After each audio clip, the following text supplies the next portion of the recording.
Hi, I'm Steph Shep. Welcome back to the Clean Academy, where we are diving into all things sustainability. So we just covered sourcing and how clean beauty brands like Biossance are using science to create synthetic ingredients that are better for you and the planet. Next is testing ingredients, something that doesn't always happen in the beauty industry, especially in the United States. We're gonna talk with my friend Nneka Leiba from the EWG to teach us about why testing is important, how to spot ingredients of concern, and how we can create positive change for regulation in the beauty industry. Hi, Nneka. I'm so happy that you are with us today. I have been working with the EWG for a few years now, and I have learned so much from them. They're an incredible resource, so I'm so happy to have you here today to help guide us through this ingredients section of the Clean Academy. Thanks. Yeah, I'm really happy to be here as well, Steph. I would love for you to give us a briefer introduction about what you do at the EWG and about the Environmental Working Group as a whole. So the Environmental Working Group, or EWG, is a nonprofit research and advocacy organization,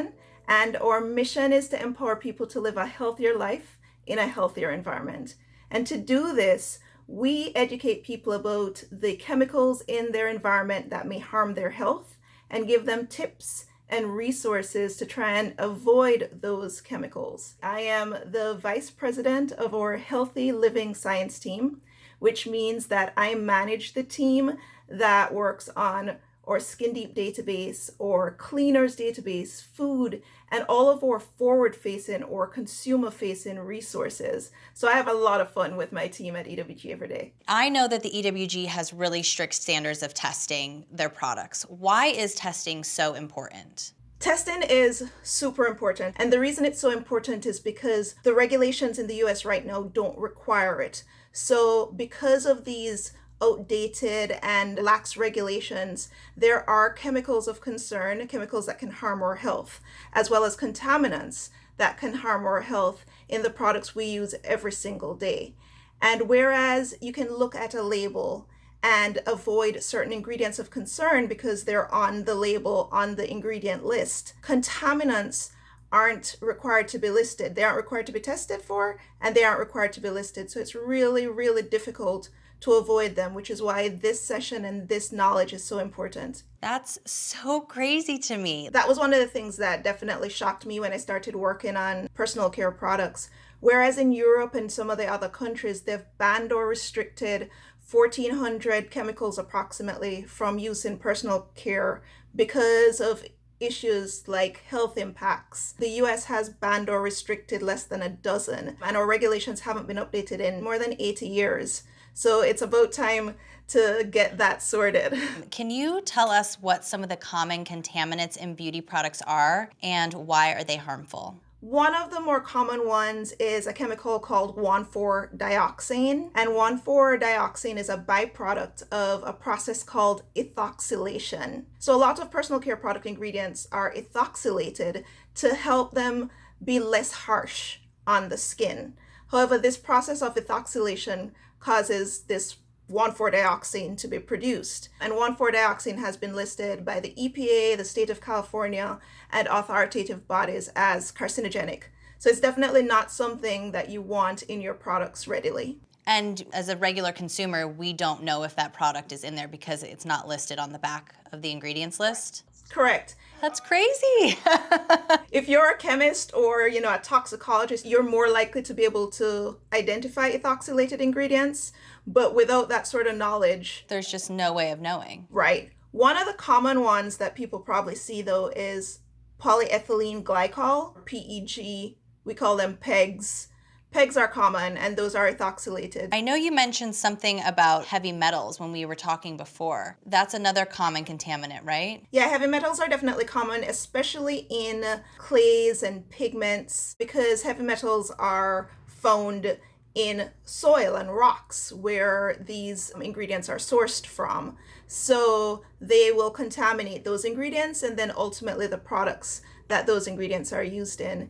And again, depending on how much you are exposed to and how often you're exposed to, heavy metals like lead, mercury, and arsenic can be toxic. I think most people know that lead is a neurotoxicant, which means that it affects our nervous system and our brain development. So it's especially problematic for pregnant women. And then arsenic is carcinogen. So there are a lot of heavy metals that you definitely don't want to be ingesting through lipstick, for example, or putting on your skin every single day. Right, like the lead is commonly found in red lipstick for some reason? Yeah, the FDA tested about 400 lipsticks and found lead in almost all of them. The levels are primarily higher in red lipstick because of where the pigments are sourced. And once the FDA tested for that, then what happened? They just kept selling the red lipsticks? They let us know about it. That was it, yeah. Oh, that's really great. So they can just keep selling the red lipsticks and just kind of like, it's in there, you know. And what the FDA did say is that this wasn't shocking to them because it comes from pigments, and they said that the amount wasn't problematic. But what the FDA hasn't factored in is that we are wearing that red lipstick over time. And also, again, if you're pregnant and you're ingesting small levels of lead, that could affect your baby's development. And many health agencies have said there is no safe level of lead. Some people love to rock a red lip every day. It's a statement look. It's dangerous. And what I like to say, we have to live. And if you're wearing a little black dress and you need to rock a red lip, you need to rock a red lip, right? Yeah. So as long as you know that that's there and you make adjustments in some of your other products, and you minimize how often you wear that red lip, then I think that's what's important. It's all about the knowledge. But I would say if you are pregnant, you probably want to rock a purple lip or a nude lip. Those are pretty banging too. There were a couple other contaminants that I wanted to talk about. Obviously, we all know like asbestos. I hear that on commercials all the time. We obviously know that's a scary word and something that we should stay away from. I can't believe that it could possibly be in beauty products. Yeah, unfortunately it is. And EWG has done testing and found asbestos in talc-based products. So talc, again, is naturally sourced. And talc and asbestos tend to be found in the same area in the earth.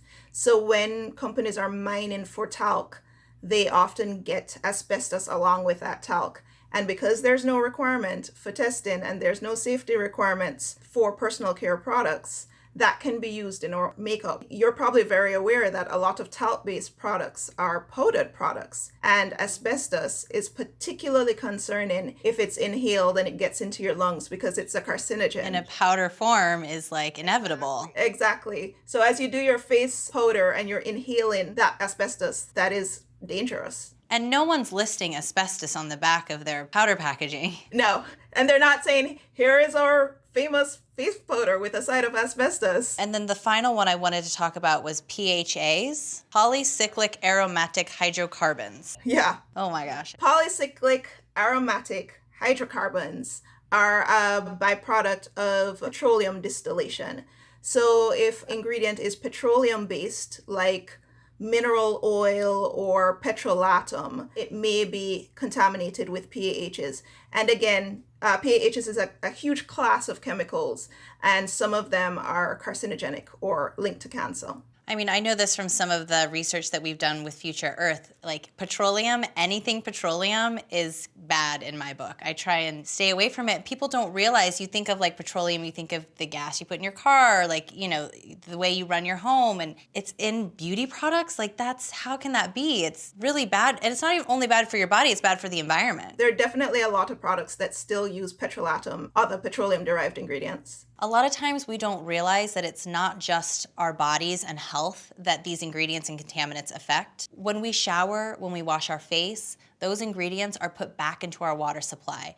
They're getting into our farming soil, they're going back into our oceans, and it creates a much larger global impact. Okay, so this may be eye-opening to some of you, myself included, but let's focus on the solutions. What should I be thinking about when shopping to avoid harmful contaminants and choose safe products? All right, so that's a great question, and I completely agree. Let's focus on the good news. There are resources out there that can help you identify products that may have contaminants of concern. EWG's Skin Deep database, for example, will rate products, but it also lists all of the ingredients and flags ones that may be contaminated. So if you are concerned about contamination and you just want to check if a product is contaminated, you can check Skin Deep, you can look up the product in Skin Deep, or you can use our app the Healthy Living app at point of sale to give yourself a little hint of what the overall hazard is of that product and if it could contain contaminants. I love the Skin Deep database and the website. I went through all, because this isn't just beauty products also, like this is like personal care products in general.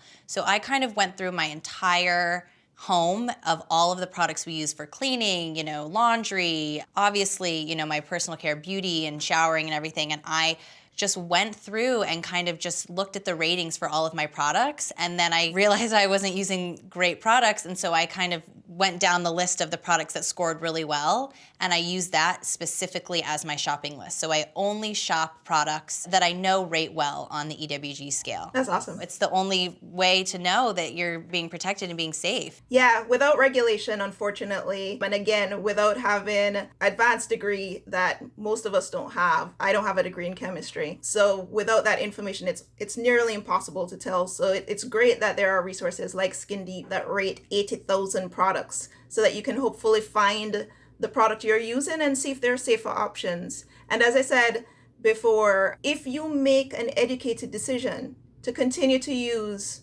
a certain product that scores a little higher, that's your decision to make. But you may want to look at the other products and see if you can make adjustments in other areas of your life. It sucks that as consumers that we have to do this, and sometimes we can feel a little powerless in the products that we're buying, and it's just like, it's daunting. It's so much work that you have to do that you would never think about before.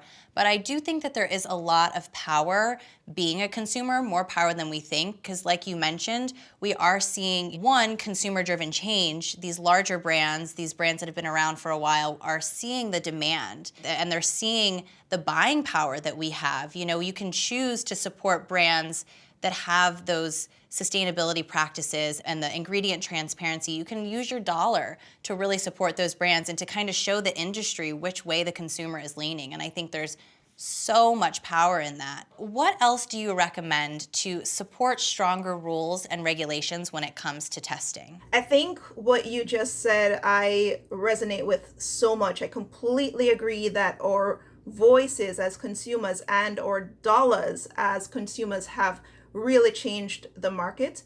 And I think it's really important for people to lean into that power and be vocal and only support brands that you trust, brands that are telling you if they are testing for contaminants, brands that are being transparent about their sustainability goals.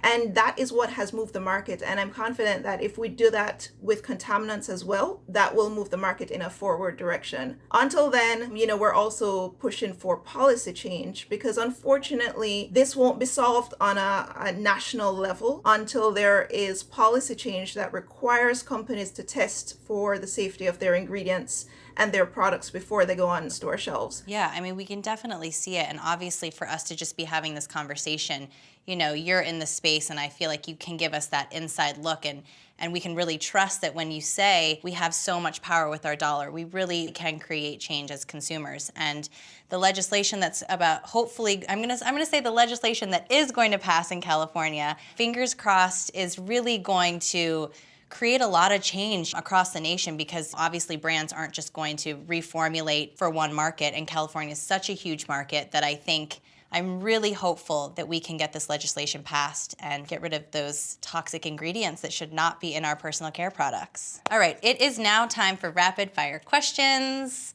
I love rapid fire questions. I think that's so fun. I like when people ask me, so hopefully you'll think this is fun too. Short answer, rapid fire, are you ready? I am ready, bring it on. All right, let's go. Why do we need testing? We need testing because that's the only way to identify if a product is contaminated with chemicals that may harm our health. Obviously, testing is duh. That should just be a no-brainer. We need testing. Okay, rapid fire question number 2. How do we know if there are contaminants in our products? I think you just threw a trick question at me, Steph. There is no way to know. There's almost no way to know. That blows my mind. It's so crazy. It's not right. It's so not right. It's so wild. Okay. Third question, what resources are available to shop more safely? The good news is that there are a few. EWG's Skin Deep database, EWG's Healthy Living app, and the most important, the one we all have, our voice and our buying power. Nneka, thank you so much for being with us today. I always learn something when we get to talk. You guys do incredible work. Thank you so much for protecting us. Yeah, and thank you, Steph, and thanks to Biossance for having such great information going out to the public. So there is so much more to learn about clean beauty and sustainability, so click next to keep watching with me and leave us a comment or question below.